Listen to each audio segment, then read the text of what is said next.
우리는 누군가를 기쁘게 하기 위해서 살 때가 참 많죠. 우리 아이들을 보면 부모님을 기쁘게 하려고 그렇게 합니다. 자라다 보면 이제 친구를 사귈 때가 되어지면 또 이 왕따 당하지 않으려면 또 친구를 또 기쁘게 해야 돼요. 어느 날 우리 한진이가 저 친구비 냈어요 그러는 거예요. 그래서 친구비 냈다는 말이 뭔가 제가 그랬더니 예를 들면 너 나하고 친구해줘라. 그래서 친구해달라고 친구비를 낸다 이런 의미로 이제 이야기를 하는 거예요. 그래서 제가 참 요즘 아이들 쓰는 단어를 제가 그때 이제 들었는데, 여러분 친구비 낸다 왜 그러겠어요? 친구를 기쁘게 해야 또 왕따 안 당하고 잘 사귀잖아요. 결혼해서는 이제 아내를 기쁘게 하려고 애교도 부리고 선물도 합니다. 내가 그런다는 건 아니고요. 그런 사람이 있어요. 이한국 집사님이 제일 크게 웃는 거 보니까 그런 것 같아요. 여러분 아내를 기쁘게 해야 만사가 형통합니다. 아시죠? 여러분 내가 직장에서는 상사나 또 고객의 마음을 기쁘게 해줘야 되잖아요. 그렇죠? 그래야 물건을 팔 수 있고 직장에서 내가 또 승진도 할 수 있고 그런단 말이죠. 나이가 들면 이제 자식을 기쁘게 또 해야 돼요. 부모가 돼서 이제 나이가 들어서 그 자식을 기쁘게 하느라고 희생하는 그런 부모의 모습을 보게 되어집니다. 여러분 이처럼 인생이라는 것은 사람의 마음을 기쁘게 하면서 사는 거예요. 그래서 그 사람들의 평가에 의해서 좌우되는 겁니다. 내가 기쁘게 하려고 하는 그 대상이 나를 어떻게 평가해 주나, 그거에 따라서 내가 기쁘기도 하고 또 아니면 낙심하기도 하고 그러죠. 여러분 그런데 사람의 평가, 이 평가를 받으며 사는 것은 한계에 부딪힐 수밖에 없어요. 누가 모든 사람에게 사랑받을 수 있겠습니까? 그렇죠? 모두에게 사랑받을 수가 없어요. 우리 인간이라는 존재는. 여러분 예수님도요 12제자 중에 예수님을 팔고 또 의심하고 그런 제자들이 있었잖아요. 예수님도 그러셨거든요. 여러분 인간 사이에서 모두에게 다 좋은 평가를 받을 수 없단 말이에요. 또 사람의 평가가 또 다 항상 옳은 것도 아니고요. 왜곡된 판단, 그런 평가에 의해서 억울한 일도 있지 않습니까? 그래서 사람을 기쁘게 한다는 것은 삶의 한계가 있고, 사람을 기쁘게 하며 사는 것은요 피곤하고 때로는 참 어렵습니다. 그렇죠? 오늘 우리 형제들하고 이렇게 식사를 같이 했어요. 근데 우리 이한국 집사님이 참 유머를 잘하시잖아요. 제가 우리 이 집사님이 유머를 할 때마다 제가 막 박장대소를 하고 웃었거든요. 그랬더니 우리 전경식 집사님이 그러시는 거예요. 이 집사 잘 기억해. 목사님이 목회 차원에서 하시는 거야. 제 사랑을 왜곡하셨어요. 여러분 사람을 기쁘게 한다고 제가 매일 이한국 집사님 기쁘게 하려고 막 유머할 때마다 막 계속 웃어야 된다면 이게 얼마나 피곤한 일입니까? 그렇죠? 목회가 참 힘들어요. 참 힘들어요. 그래서 어떤 사람들은 이제 다른 사람 기쁘게 하지 않고 나 기쁘게 하고 살겠다. 이제 50대가 되어지면 이 엄마들이 그동안 뭐 자식 위해서 남편 위해서 그래 평생 살다가 이제는 내 인생이 뭔가 이런 생각을 하게 되어진단 말이죠. 그러니까 나도 이제 내 인생 한번 내가 내 마음대로 한번 살아보겠다. 독립선언을 하는 거예요. 어떤 면에서는 이해가 되죠. 이해가 됩니다. 근데 여러분 독립선언하고 혼자 살아보겠다고 그렇게 살면 그 삶이 행복할까요? 혼자 살 수 있을까요? 그럴 수 없어요. 시간이 갈수록요 허무해지는 겁니다. 인간은 관계 속에서 행복을 느끼는 사람이기 때문에 혼자 산다는 것은 외롭고 허무해지는 거예요. 자기만 기쁘게 하고 살 수가 없다는 것입니다. 여러분 정말 가치 있는 삶이 되려면 궁극적인 평가자를 바로 알아야 돼요. 내 삶의 궁극적인 평가자가 누구냐? 그분이 누굽니까? 하나님이시죠. 우리가 하나님을 바라보고 하나님의 평가가 어떤 것이냐, 이것에 염두에 두고 살아야 돼요. 그럴 때 우리의 삶이 진짜 행복해지는 거예요. 여러분, 이 사람의 평가에 얽매이면요 그거에 끌려다니게 돼 있어요. 누가 좀 잘해주면 그것 때문에 기쁘고, 좀 누가 좀 못해주면은 그것 때문에 슬프고 그렇단 말이에요. 그런데 하나님과의 관계 속에서 이 관계가 풍성하게 되어지면은 하나님의 사랑이 내 안에 풍성하게 있고 하나님의 은혜가 내 안에 막 풍성하게 있잖아요. 그러면 사람 평가에 연연해하지 않습니다. 오히려 하나님의 사랑이 내 안에 풍성하게 거하면 사람을 내가 사랑하게 되어지고, 우리에게 그에게 사랑을 흘러보내게 되어지고 그에게 선한 영향력을 끼치게 되는 거예요. 상대방에게 영향을 받는 게 아니라 내가 영향을 끼치는 그런 존재가 되어지는 것입니다.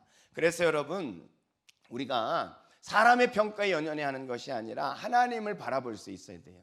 어떻게 하는 것이 하나님을 기쁘게 하시는 일일까? 무엇이 하나님이 나를 기뻐하실까? 이것을 생각하면서 하나님을 기쁘시게 하는 삶, 이런 삶을 살 때 여러분, 그때 우리의 삶에 질서가 잡히게 되어지고 우리 삶이 진짜 행복한 삶이 되어질 수 있는 것입니다. 우리가 그동안 베드로전서를 공부해 왔는데, 이 베드로전서 뭐겠어요? 말세의 때를 살아가는데 이 말세의 때 고난과 시련이 많이 있어요. 그렇지만 그런 고난과 시련 속에서 하나님 바라보면서 하나님 안에서 삶의 의미를 찾고 하나님과 함께 그 고난을 이겨가고 하나님과 함께 살아가는 삶을 배우라는 거예요. 하나님과의 교제, 하나님과의 관계, 이것에 중점을 두고 하나님과 깊은 교제를 나누며 살면 우리 인생에 말세를 살아가는 어떤 고난도 우리는 넉넉하게 이기게 되어지는 것입니다. 오늘 이 베드로전서 5장의 이 말씀은 지난주에 1절부터 4절 말씀을 통해서 마지막 베드로의 권면 중에 리더를 향한 권면이었어요. 그렇죠? 지난주에 리더들을 향한 권면, 장로들아 하면서 리더들을 향한 권면이 지난주에 있었습니다. 제가 오늘 교회 카톡방에 지난주 금요 설교를 이렇게 올렸죠. 그리고 나서 이제 오늘 말씀은 이제 모든 권면이다, 이렇게 볼 수 있습니다. 모든 성도들을 향한 베드로의 마지막 권면. 그래서 제가 오늘 제목을 마지막으로 성도들아 이렇게 썼어요.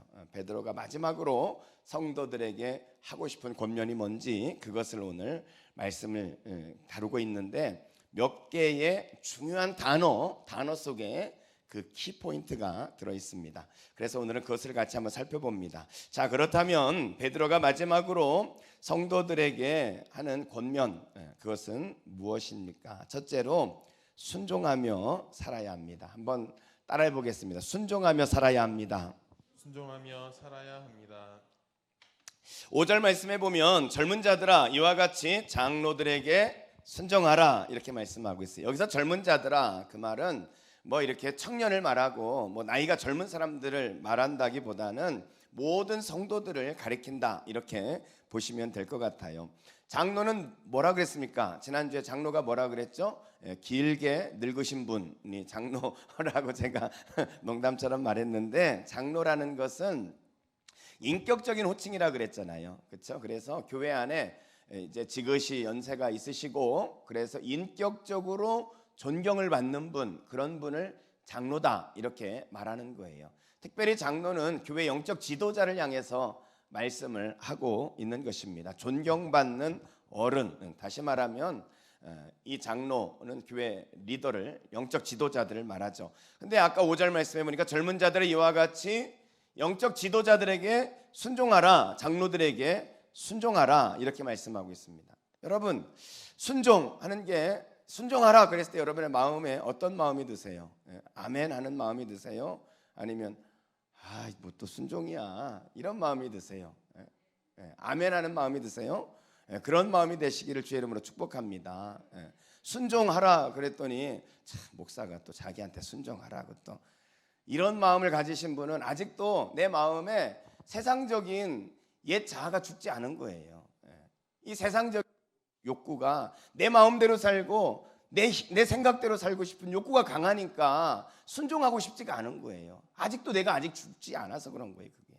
여러분, 순종하라. 순종이 왜 순종하라고 그랬을까 한번 살펴보면 우리가 이 순종에 대해서 아멘할 수밖에 없습니다. 왜 순종하라 그랬을까? 히브리서 13장 17절 말씀이에요. 히브리서 13장 17절 우리 같이 한번 읽어보도록 하겠습니다. 같이 읽습니다. 너희를 인도하는 자들에게 순종하고 복종하라. 그들은 너희 영혼을 위하여 자기를 자신들이 청산할 자인 것 같이 하느니라. 그들로 하여금 즐거움으로 이것을 하게 하고 근심으로 하게 하지 말라. 그렇지 않으면 너희에게 유익이 없느니라. 순종하라. 그리고는 순종하지 않으면 뭐라 그랬어요? 마지막에 너희에게 유익이 없다는 거예요. 없다는 거예요. 그러니까 이 말은 다시 말하면 순종하면 우리에게 유익이 있다는 거예요. 그러니까 순종을 한다는 것은요, 결국 나를 위한 거라는 거예요. 나를 위해서 순종을 해야 된다는 거예요. 아까도 제가 말씀을 드렸지만 순종하라 이런 말씀을 들었을 때 여러분 우리는요, 이 순종하라는 말을 들었을 때 아멘 하면 좋은데 아멘이 안 되는 경우가 참 많죠. 이 순종은 참 어려운 거야 이런 생각이 들지 않습니까? 순종하면 그때부터 내 인생은 이제 매이게 돼, 불순종해야 자유지 이런 생각을 하게 되어지죠. 왜 그렇습니까? 우리의 본성이요 악해요. 우리 인간이라는 본성이 악한 거예요. 우리는 악하기 때문에 본성적으로 자기 마음대로 살고 싶은 거거든요. 자기 마음대로 하고 싶은 거예요. 근데 여러분 자기 마음대로 하면 그 삶이 행복할까요? 자기 마음대로 하는 게 우리는 자유라고 생각하는데 자유는 그게 아니에요. 자유라는 것은 그게 아니에요. 제가 자유에 대해서 자주 말씀을 드리는데 많은 사람들이 자유를 내 마음대로 하는 게 자유라고 생각해요. 여러분 우리 권사님이 오늘도 건반을 반주를 이렇게 해주셨어요. 근데 건반을 반주를 했는데 내 마음이야 하고 막 자유야 해가지고 막 건반을 막 그냥 쾅쾅쾅 두드리면 어떻겠습니까? 그러면요 다 시끄러운 거예요. 다 기분이 안 좋은 거예요. 이거는 그렇죠? 그런데 이게 자유가 아니라 자유라는 것은 건반을 막 열심히 연습해가지고 내가 이 음악을 아름답게 연주해내는 거예요. 그러면 이 아름다운 연주를 통해서 많은 사람들이 행복해지죠. 여러분 이게 자유라는 거예요. 내가 악보를 연주하고 싶은 대로 연주해 낼 수 있는 게 자유지 내 마음대로 꽝꽝꽝 두드리는 게 자유가 아니라는 거예요. 그래서 이것을 도덕 시간에 배울 때 뭐라 그랬어요? 그것은 방종이라 그랬죠. 방종이에요. 그거는 이 방종하는 삶을 살면 좋을 것 같지만요 세상은 무질서하기 때문에 결국은 이 방종 때문에 내 인생이 올가매지고 아무것도 할 수 없는 그런 삶이 되어지는 거예요. 다 내 마음대로다, 내 자유다 해가지고 그렇게 살아보세요. 내 자유니까 만나는 사람마다 내 마음대로 막 때리고 내 마음이 하고 막 그렇게 다닌다면 그게 자유가 되겠습니까? 나도 내 마음대로 때렸는데 우리 이금길 안집사님이 나도 내 마음이다 이놈아 하고 딱 때려보세요. 아유 저는 그냥 가버리는 거예요. 저는 그죠? 자유는 그런 게 아니에요. 내가 때릴 수 있지만 그러나 하나님의 마음 때문에 긍휼히 여기고 불쌍히 여길 수 있어요. 내 마음의 분노를 조절해낼 수 있는 게 이게 자유라는 거예요. 그래서 여러분 자유는 순종한다는 것은 우리에게 유익이에요. 순종하면 내가 자유가 없어지는 것 같지만 그렇지 않아요. 순종을 통해서 우리는 진짜 자유를 경험할 수 있게 되어지는 것입니다. 그래서 여러분 우리가 왜 순종을 하느냐? 우리가요 사실은 우리의 본성이 기본적으로 우리가 악해요. 우리는 막 내 마음대로 하고 싶은 그런 마음이 있거든요. 그럼 그렇게 하면 예수님을 닮아갈 수가 없는 거예요. 그렇죠? 이 순종을 통해서 우리는요 주님을 닮은 사람으로 변해가는 것입니다. 순종을 통해서 우리는 성숙한 인격으로 자라가게 되어지는 거예요. 여러분 왜냐하면 우리 자아가 죽는 방법 그게 뭐예요? 순종을 통해서 자아가 죽어지는 것이거든요. 여러분 자아가 강한 사람일수록 못하는 게 뭐냐면 순종이에요. 순종을 못합니다. 자아가 강한 사람일수록. 그런데 내 자아가 강해가지고 막 순종하지 못한 그런 마음이 있을 때 자꾸 순종을 해보세요. 그러면은 내 자아가 무너지는 걸 경험하는 겁니다.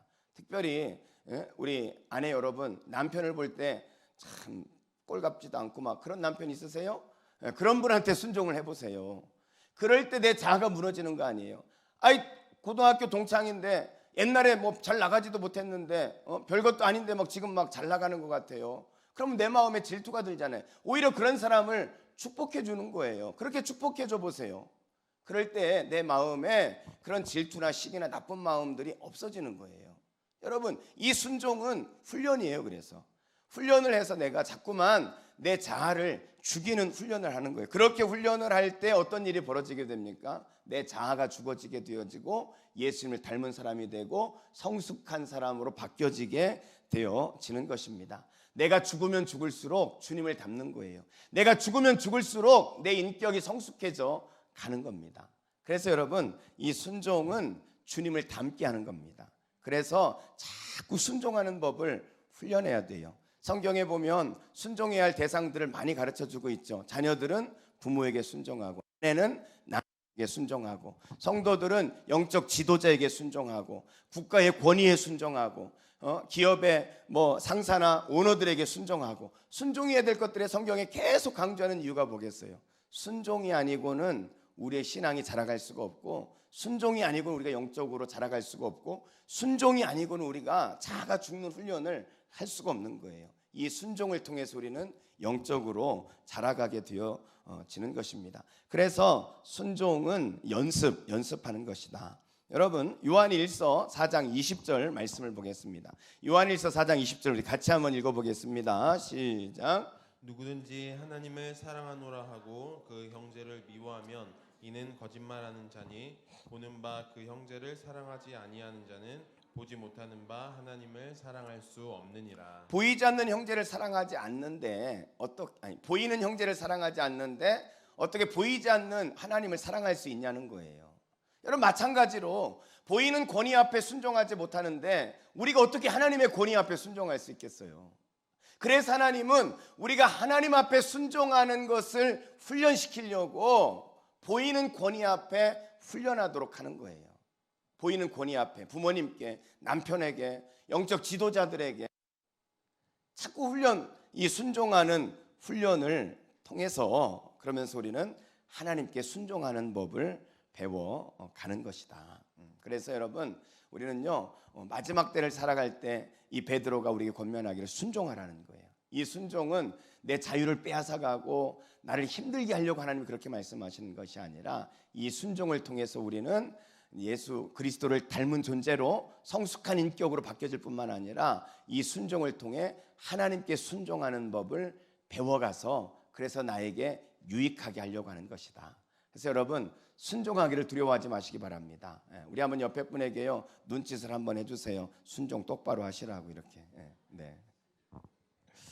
두 번째로 마지막으로 성도들에게 권면하는 것은, 두 번째는 겸손하게 살라는 것입니다. 겸손하게 살아야 된다는 거예요. 5절 말씀을 보면 젊은 자들의 이와 같이 장로들에게 순종하고 그리고 나서 다 서로 겸손으로 허리를 동이라. 그러므로 하나님의 능하신 손 아래서 겸손하라. 때가 되면 너희를 높이시리라. 거기에 보니까 다 서로 겸손으로 허리를 동이라는 거예요.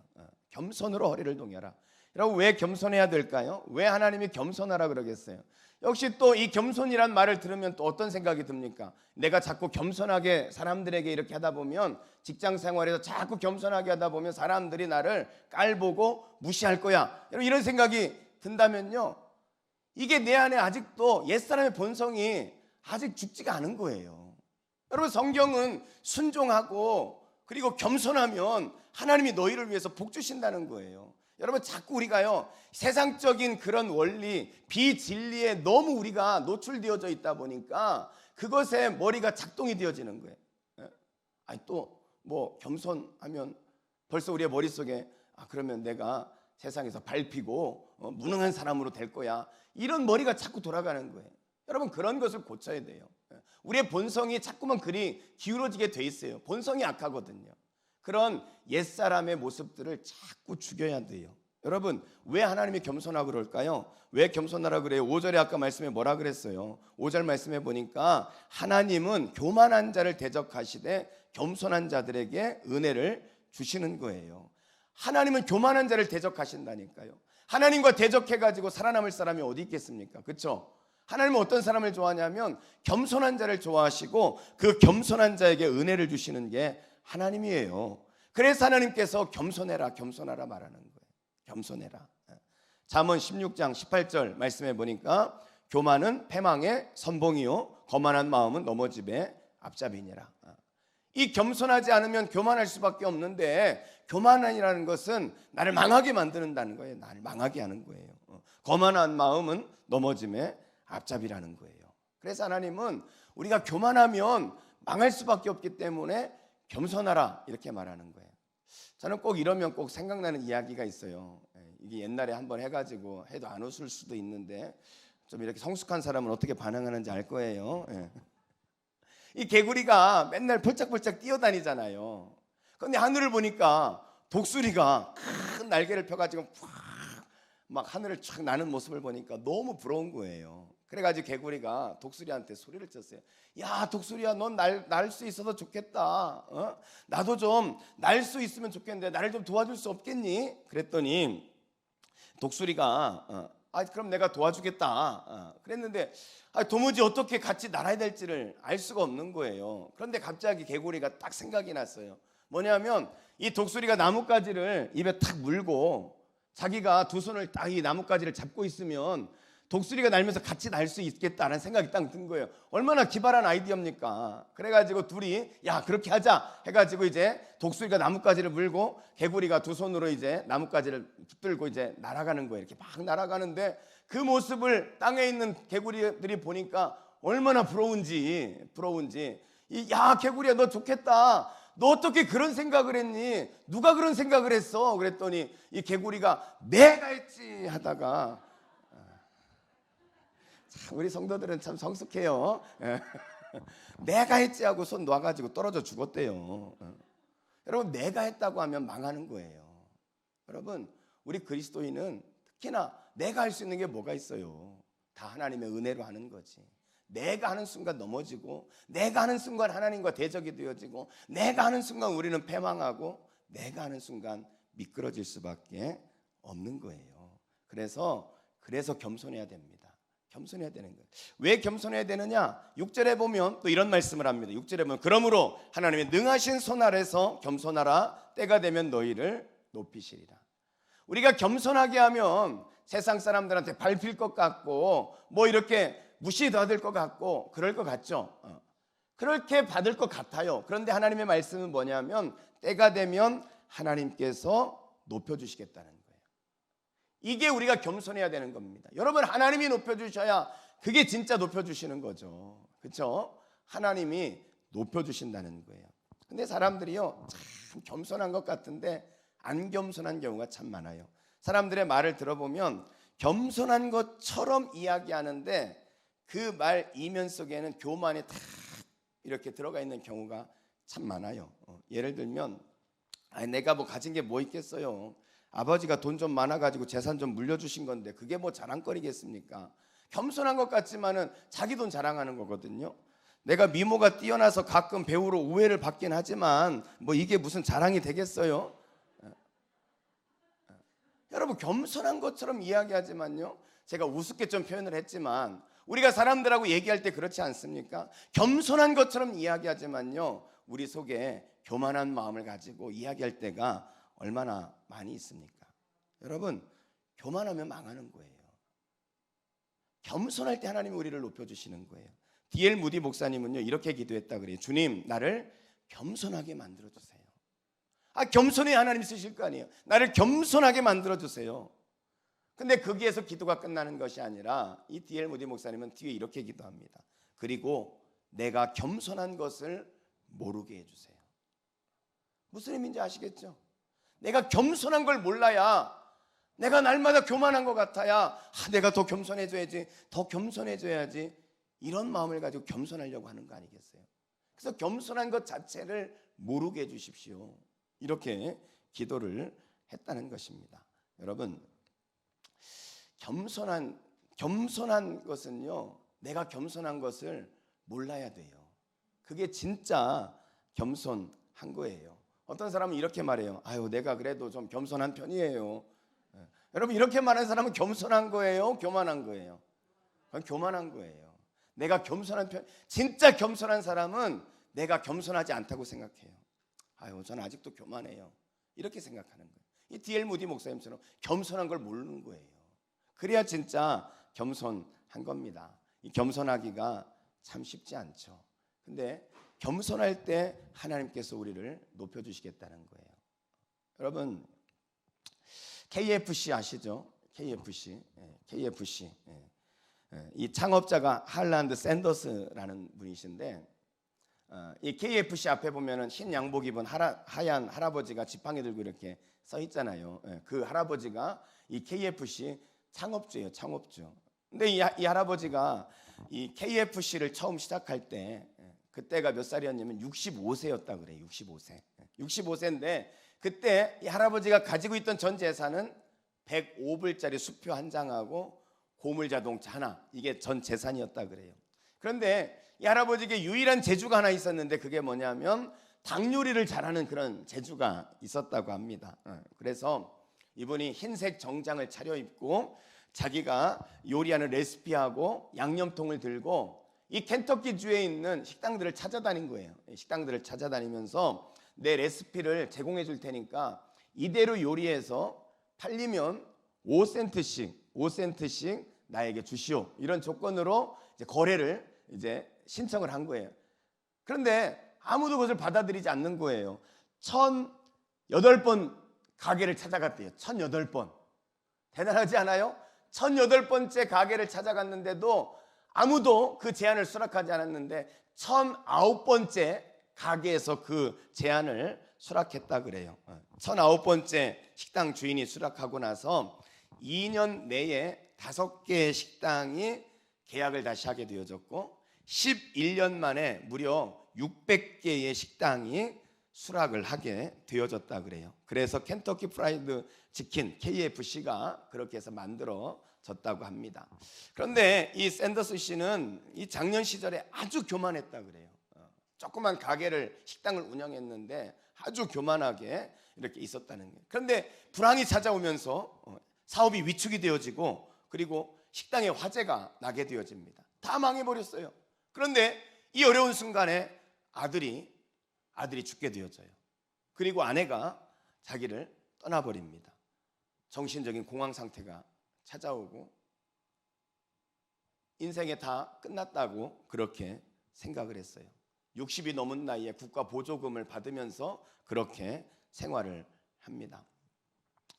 오늘 무거운 마음을 가지고 교회를 찾아갔는데 교회에서 한 여인이 특송을 부르는 거예요. 특송을 부르는데 너 근심 걱정 말아라.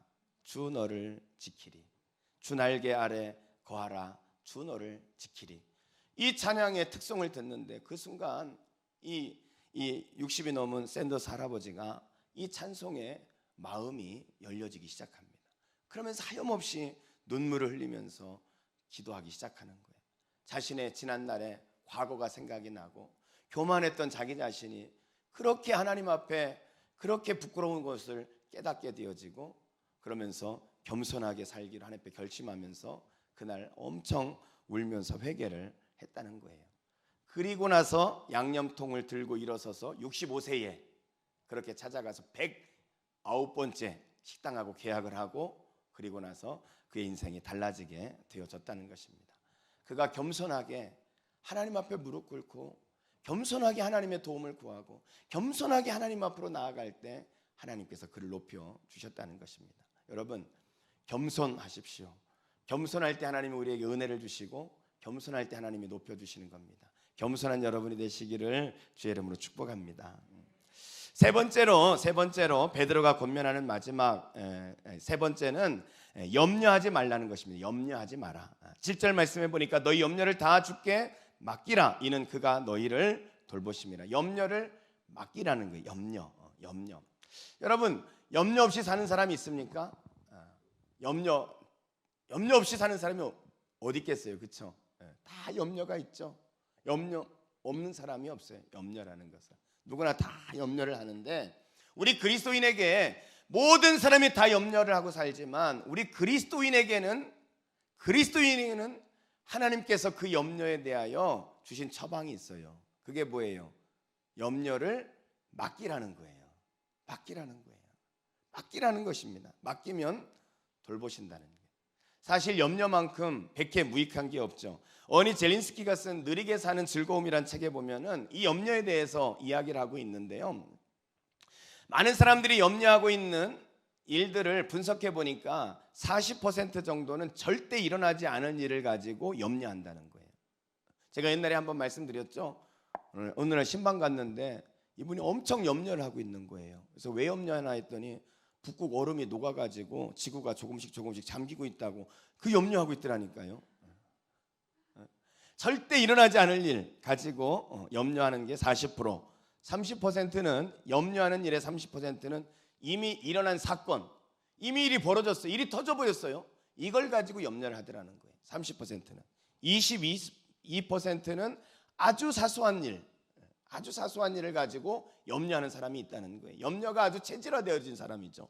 그런가 하면 4%는 바꿀 수 없는 것, 염려해도 소용없는 거죠. 바꿀 수 없는 것 가지고 염려하고, 그리고 4%만, 사람들이 염려하는 것들의 4%만 우리가 대처할 수 있는 일, 그 일에 대해서 염려하는 것은 4%라는 거예요. 그러니까 다르게 말하면 96%가 다 뭐라고요? 쓸데없는 걱정이라는 거예요. 쓸데없는 염려라는 것입니다. 그래서 조지 밀러는 이런 말을 했어요. 여러분, 염려에 대해서 조지 밀러는 염려의 시작은 믿음의 끝이다. 염려의 시작은 믿음의 끝이다. 그러나 믿음의 시작은 염려의 끝이다. 염려의 끝이다. 왜? 이 염려는 쓸데없는 거거든요. 믿음만 있으면 이것은 얼마든지 극복이 되어지는 거예요. 근데 자꾸 염려하면 믿음이 사라지게 되어지고, 그러나 믿음으로 살면 염려가 사라지게 되어지는 것입니다. 그래서 여러분, 염려에 대해서 우리가 쓸데없는 염려에 이것에 처하면 안 된다. 염려를 어떻게 극복할 수 있습니까? 여러분, 이 염려를 가슴에 안고 막 염려하면 염려가 극복이 됩니까? 밤새 고민하고 있으면 염려가 사라집니까? 아니면 누구 말대로 뭐 술이라도 막 진탕 마시면은 염려가 사라질까요? 아니죠. 말씀에 염려에 대한 처방이 있어요. 그게 뭐라고요? 하나님께 맡기라는 거예요. 맡기라는 것은 너희의 스트레스를 주님 앞에 넘겨주라는 거예요. 넘겨줘라. 여러분, 지금 스트레스가 뭐가 있으세요? 넘겨주세요. 하나님 앞에 넘겨줘라. 이 넘기는 것, 이게 뭐예요? 이게 기도죠. 이게 기도예요. 우리가 기도할 때 하나님 앞에 맡기는 겁니다. 하나님 앞에 맡기는 거예요. 우리가 그렇게 하나님 앞에 맡기면 어떤 일이 일어납니까? 7절 말씀을 보면은 이렇게 말씀합니다. 7절에 너희 염려를 다 주께 맡기라. 이는 그가 너희를 돌보신다는 거예요. 하나님이 우리를 돌보시는 분이기 때문에 맡기면 하나님이 그것을 돌봐주신다는 거예요. 돌봐주신다는 거예요. 여러분, 사랑하는 사람이 고통 가운데 있는데 그냥 지나치겠어요? 그럴 수 없죠. 여러분, 자녀들이 막 인생에 참 어려운 문제를 가지고 밤잠을 설치고 있으면 부모가 코를 드르렁 불면서 잘 수 있습니까? 잠을 못 자죠. 사랑하는 사람이 고통 가운데 있는데 그 곁을 지키고 싶고, 어떻게 해서든 그 자녀의 고통을 내가 대신이라도 할 수 있으면 해주고 싶은 게 부모 마음이잖아요. 하나님이 그렇다는 거예요. 우리가 그 염려를 맡기라는 거예요. 그러면 하나님이 돌봐주시겠다는 거예요. 하나님이 돌보신다. 여러분, 하나님 앞에 맡기는 것, 기도하며 나아갈 때 하나님이 역사해 주신다는 거예요. 여러분, 이사야 37장 말씀해 보면요, 히스기야 이야기가 나옵니다. 히스기야가 유대를 다스릴 때 아주 굉장한 위기가 찾아와요. 어떤 위기냐면 당시의 세계 가장 강대국이 아수르였거든요. 아수르의 사네립이라는 왕이 18만 5천의 군사를 이끌고 쳐들어오게 된 거예요. 그래서 예루살렘을 향해서 막 계속 공격을 해오면서 모든 땅을 다 정복하고, 이 사네립이 랍사게라는 장군을 미리 예루살렘으로 보냅니다. 그래가지고 랍사게를 통해서 막 이 이스라엘 백성들과 이 히스기야 왕을 향해서 막 조롱을 하는 거예요. 너네들 말을 갖다 줘도 말 탈 수 있는 병사도 없는 주제이면서 뭐 그러면서 너희들 큰 소리 치냐, 빨리 항복하라, 막 그러면서 아주 조롱을 하면서 막 그러는 거예요. 여러분, 이 히스기야 마음이 어땠겠어요? 그런데 거기서 끝나는 게 아니야. 이 랍사게가 편지를 보내는, 편지까지, 편지 글에다 막 이것을 써가지고 막 이 받아봤더니 그냥 온통 조롱하는 그런 내용으로 가득 차 있는 거예요. 한 나라의 왕인데 이 히스기야가 이 나라가 위기 가운데 곧 멸망할 수밖에 없는 그런 상황 가운데 있을 때, 여러분, 히스기야가 어떻게 하는 줄 아세요? 이 히스기야는요, 먼저 이사야 선지자를 부릅니다. 이사야 선지자에게 이 상황에 대해서 기도를 부탁하는 거예요. 주의 종에게 기도 부탁을 하는 거예요. 그리고 나서 히스기야가 어떻게 하냐면 이 랍사에게 받은 이 편지를 가지고 성전 안으로 들어갑니다. 성전 안으로. 그리고 성전에 가가지고 그 편지를 펴놓고 벽을 보고 하나님 앞에 기도하는 거예요. 하나님, 이게 웬일입니까? 이 편지 하나님 보셨지 않습니까? 지금 이런 상황인데 하나님 도와주셔야 되겠습니다. 하나님 앞에 기도하는 거예요. 밤새 성전에서 그렇게 기도하는 거예요. 여러분, 어떤 결과가 일어났습니까? 다음 날 아침에 일어났더니 이 18만 5천의 군사가 다 죽었어요. 다 죽었어요. 여러분, 이 이야기는요, 역사에 기록되어 있어요. 아수르 나라의 역사에 기록되어져 있습니다. 이 역사가들이 왜 죽었느냐? 전염병이 갑자기 돌아서 죽었다. 이런 기록들이 남아 있어요. 여러분, 이 사네립이 그렇게 전쟁에 패하고 도망갔습니다. 도망가서 어떻게 된 줄 아세요? 그 아들들에 의해서 암살당해 가지고 죽게 되어져요. 이사야 선지자가 예언한 대로 그대로 되어져서 하나님이 그 일을 실행하시죠. 여러분, 히스기야의 대처가 뭐예요? 밤새 기도하는 거예요. 밤새 고민했다 그렇게 되어 있지 않아요. 밤새 탄식했다 그렇게 되어 있지 않아요. 이 염려의 문제를 가지고 하나님 앞에 나아간 거예요. 편지를 펼쳐놓고 하나님 보세요, 이런 일이 있어요. 하나님 도와주세요. 이 기도할 때 하나님이 일하시고 하나님께서 그 염려를 거두시고 승리케 하시는 그 역사가 일어나게 되는 것입니다. 여러분, 하나님 앞에 맡기십시오. 맡기면요, 우리가 평생 고민해도 해결 못할 문제를 하나님께서 하루아침에 이렇게 해결하신다니까요. 하나님이 기적적인 방법으로 열어주시는 겁니다. 어떤 염려와 고민 있어도 하나님께 나가 기도하고 맡기십시오. 하나님께서 너희를 돌보신다, 이렇게 말씀합니다. 염려를 맡기시는 여러분이 되시길 주의 이름으로 축복합니다. 마지막 네 번째로 베드로의 권면은 마귀와 대적해야 한다는 거예요. 마귀와 대적해야 된다. 8절 말씀에 보면 근신하라 깨어라, 너희 대적 마귀가 우는 사자같이 두루다니며 삼킬 자를 찾나니 너희는 믿음을 굳건하게 하여 그를 대적하라, 이렇게 말씀합니다. 이 말씀에 보니까 마귀가 우는 사자같이 덤벼들고 있다는 거예요. 여러분, 마귀가 우는 사자같이 덤벼드는 그 모습을 한번 생각해 보세요.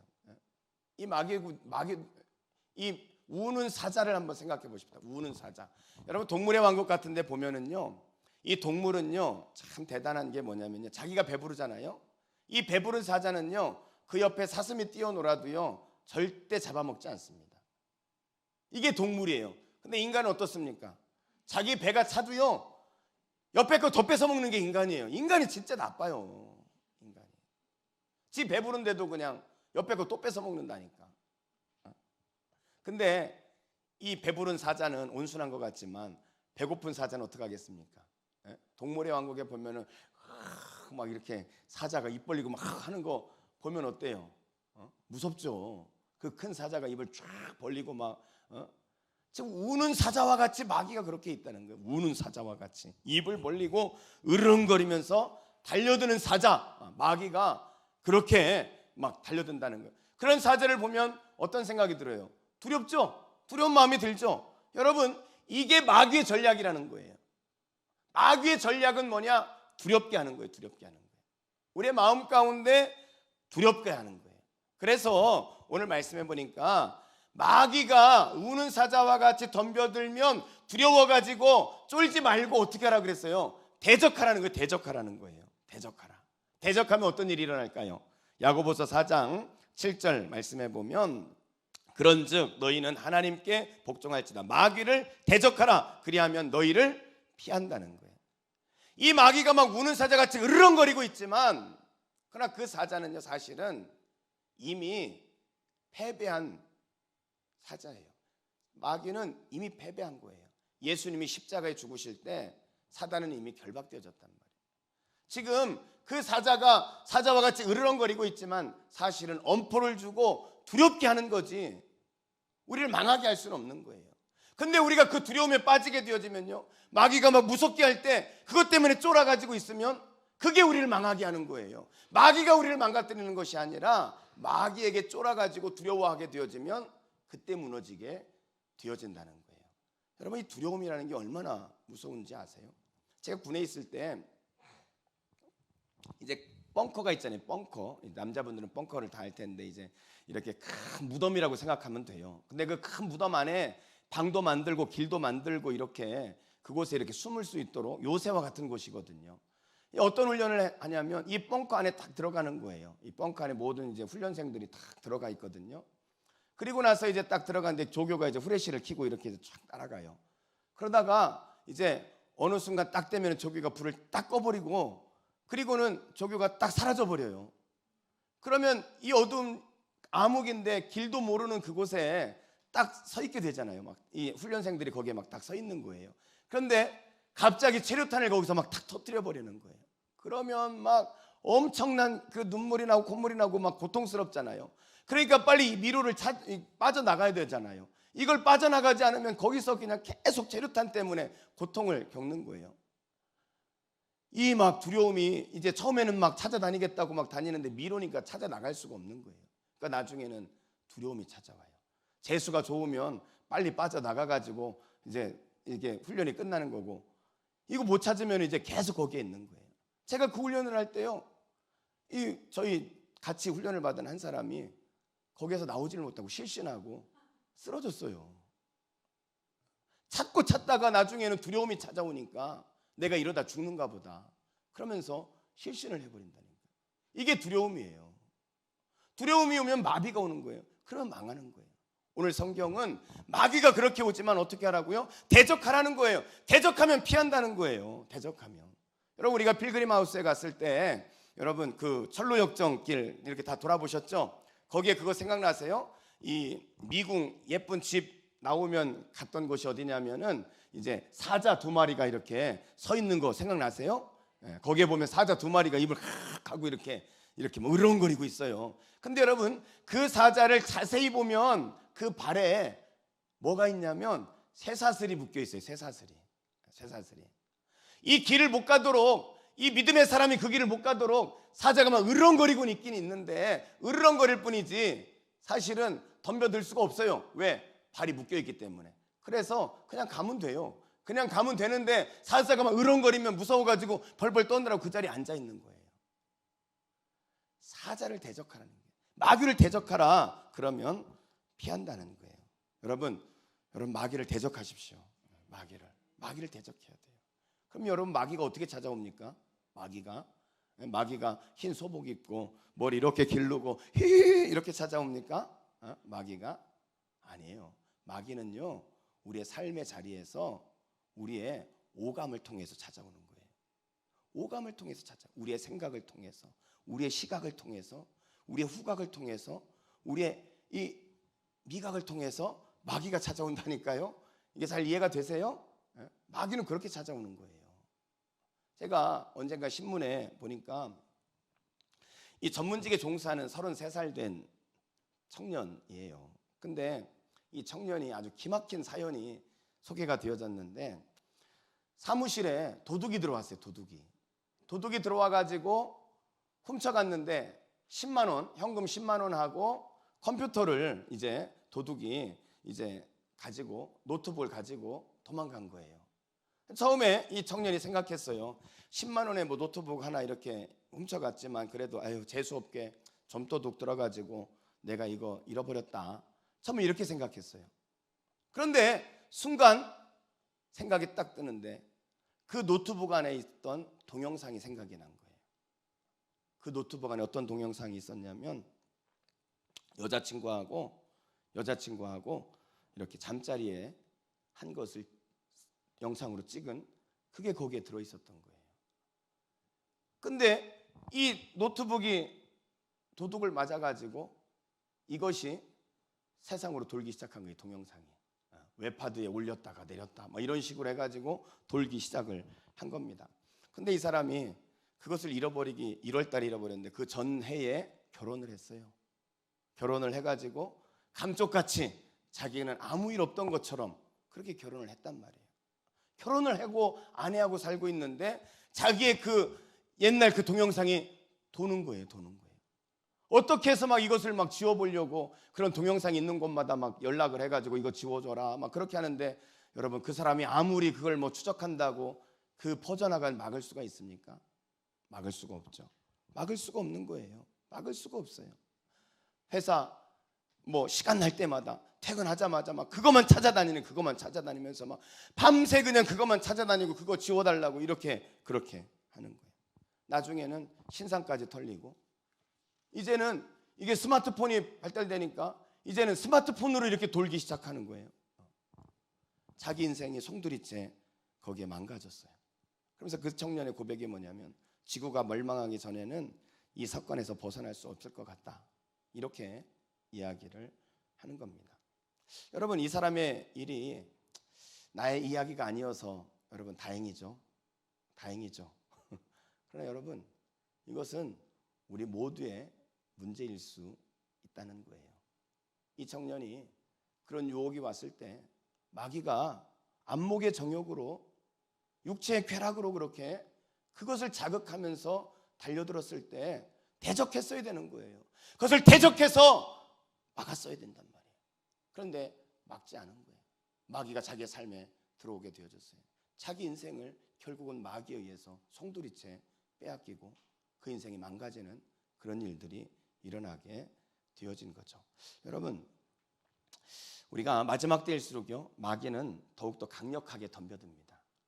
특히 우리를 죄 가운데로 넘어뜨리기 위해서, 하나님이 싫어하는 곳으로 넘어뜨리기 위해서 우리를 사단은 끊임없이 유혹하고 덤벼드는 거예요. 그럴 때마다 여러분, 작은 틈이라도 열어주면 안 돼요. 마귀는요, 처음에는 발 하나 탁 넣는 거예요. 근데 그것을 털어주면은 나중에는 머리가 들어오고 몸이 들어오고 결국은 내 인생을 송두리째 망가뜨리는 것이 마귀예요. 누구도 마귀에 대해서 자신할 수 없는 겁니다. 오늘 성경은 마귀에 대적하라.